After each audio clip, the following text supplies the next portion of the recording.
Bíblia para a Igreja. O livro de Jonas, com Paulo One. Identidade de fachada. Jonas capítulo 1, versículos 7 a 11.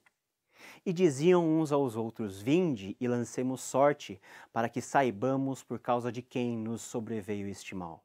E lançaram sortes, e a sorte caiu sobre Jonas. Então lhes disseram: Declara-nos agora por causa de quem nos sobreveio este mal. Que ocupação é a tua? De onde vens? Qual a tua terra? E de que povo és tu? Ele lhes respondeu: Sou hebreu e temo ao Senhor, o Deus do céu que fez o mar e a terra. Então os homens ficaram possuídos de grande temor e lhe disseram: Que é isto que fizeste? Pois sabiam os homens que ele fugia da presença do Senhor, porque lhe o havia declarado. Disseram-lhe: Que te faremos para que o mar se nos acalme? Porque o mar se ia tornando cada vez mais tempestuoso.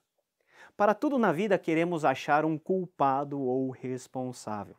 Para coisas boas queremos conhecer os responsáveis por tamanha façanha, mas para coisas ruins queremos achar culpados para muitas vezes acusá-los e despejar sobre eles nossa raiva.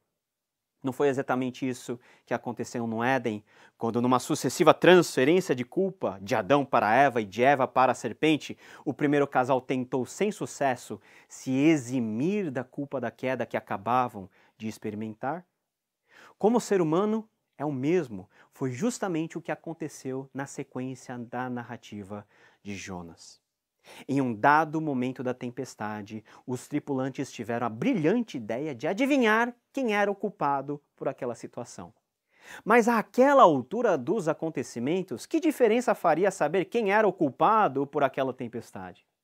A resposta para isso está em como as pessoas pensavam na antiguidade. Naquele contexto, tudo o que acontecia era considerado como produto da ação dos deuses. Os deuses eram justamente aqueles que controlavam as forças da natureza e que poderiam, quando apaziguados, livrá-los especificamente daquela situação. Mas espera lá, quem então teria enfurecido os deuses a ponto deles mandarem uma tempestade tamanha? Para saber essa resposta, eles tiraram sortes. Tirar sortes era uma prática normal daquela época para determinar qual era a vontade dos deuses. E a ideia era simples, tudo é fruto da vontade dos deuses. Por isso, a sorte tirada revelava essa vontade. E o texto diz no versículo 7, Diziam uns aos outros, Vinde e lancemos sortes para que saibamos por causa de quem nos sobreveio este mal. E maravilhosamente encerra completando, E lançaram sortes, e a sorte caiu sobre Jonas. Já diziam os nossos antepassados da fé que não existe acaso, existe a providência de Deus. Foi Deus quem fez a sorte apontar para o culpado real daquela situação, o profeta desviado Jonas. E que ironia, não? Quando pensamos em um homem de Deus, geralmente consideramos que ele será bênção para as pessoas. Mas no caso de Jonas, ele foi uma grande pedra de tropeço para todos, pois ele chamou não somente para si, mas para todo aquele barco a ação da ira de Deus, manifesto por meio da tempestade. Já imaginou a cena? Todo aquele perrengue estava acontecendo por causa daquele indivíduo que estava lá no porão do barco dormindo, enquanto todos faziam de tripas coração para salvar o barco e preservar suas vidas. Assustados, eles começaram o rápido interrogatório. Declara-nos agora, por causa de quem nos sobreveio este mal? Que ocupação é a tua? De onde vens? Qual a tua terra? E de que povo és tu? O tom dessas perguntas foi forte. Eles queriam saber o que Jonas havia feito para que os deuses ficassem tão irados. Sem saída, Jonas acordou de seu sono e do estado de anestesia espiritual e respondeu: Eu sou hebreu e temo ao Senhor, o Deus do céu, que fez o mar e a terra. Um hebreu, um temente a Yahvé, aquele que fez o mar e a terra. Então o servo do Deus que fez o mar deveria ter feito algo muito grave para que o mar quisesse engolir a todos naquele barco. Não sabemos o como, mas Jonas disse exatamente tudo o que aconteceu com ele e o que ele fez. E como alguém que se vê confessando dos seus crimes quando não há mais outras formas de se escapar, o profeta confessou diante da tripulação ímpia a sua própria impiedade.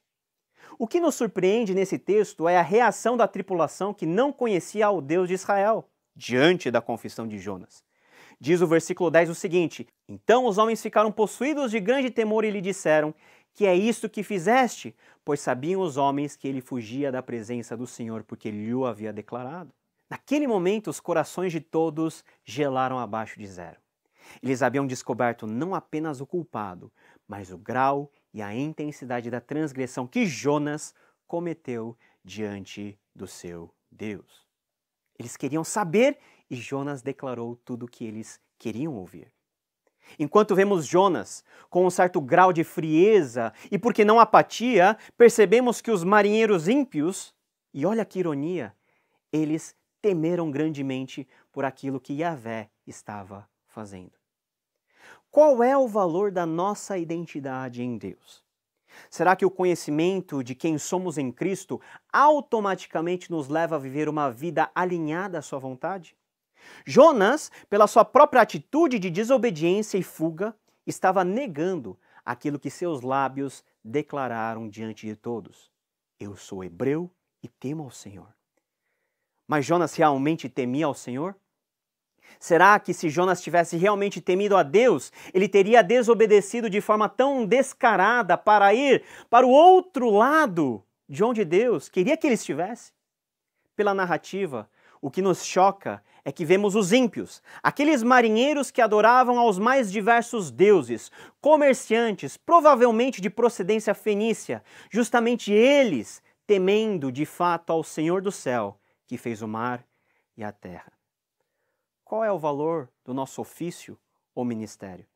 Aquilo que nós fazemos para Deus não nos qualifica automaticamente a sermos de Deus. Não sabemos como foi o ministério de Jonas antes e depois dos fatos relatados em seu livro. Mas uma coisa nós temos certeza: o título profeta não livrou Jonas de ter que encarar a dura realidade que ele mesmo, sendo profeta, pecou contra o Senhor e estava recebendo a justa retribuição pela sua impiedade. Ele era sim profeta, mas um profeta nominal, cujas atitudes reais traíram o chamado e a comissão do Senhor.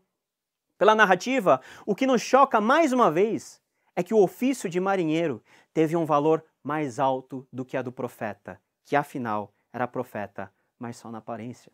Ou seja, mais vale um marinheiro que tema ao Senhor do que um profeta desviado. Para tudo na vida, queremos achar um culpado ou responsável. Os marinheiros quiseram achar um responsável para aquela terrível situação. Mas o que vemos hoje e veremos na sequência da nossa exposição é que em nenhum momento a tripulação daquele barco quis descontar a raiva que estavam sentindo de Jonas. Pelo contrário, eles se mostraram mais nobres que o profeta, pois temeram a Deus em seus corações e agiram com Jonas de forma piedosa. Onde está alicerçada, meus irmãos, a sua identidade? Essa sua identidade em Deus te leva a viver uma vida de obediência e temor, piedade e graça diante do seu semelhante? O convite desse texto, por mais estranho que isso possa parecer, é de, em primeiro lugar, emular o exemplo dos marinheiros e da tripulação daquele navio, que mesmo sem terem um histórico de crentes ou serem judeus, temeram a Deus e agiram em temor. Em segundo lugar, como pessoas cientes de quem somos em Cristo, urge tomarmos cuidado com a nossa própria vida, para que o nosso pensar, falar, proceder e agir sejam reflexos cristalinos do temor do Senhor que deve habitar ou deveria preencher toda a nossa vida. Faça com que a frase "Eu sou cristão, temo ao Senhor, o Deus do céu, que fez o mar e a terra", seja verdade em seus termos e em seus efeitos, na sua vida e diante de todos aqueles que estão próximos a você. Nos vemos no próximo episódio, querendo Deus. Até lá.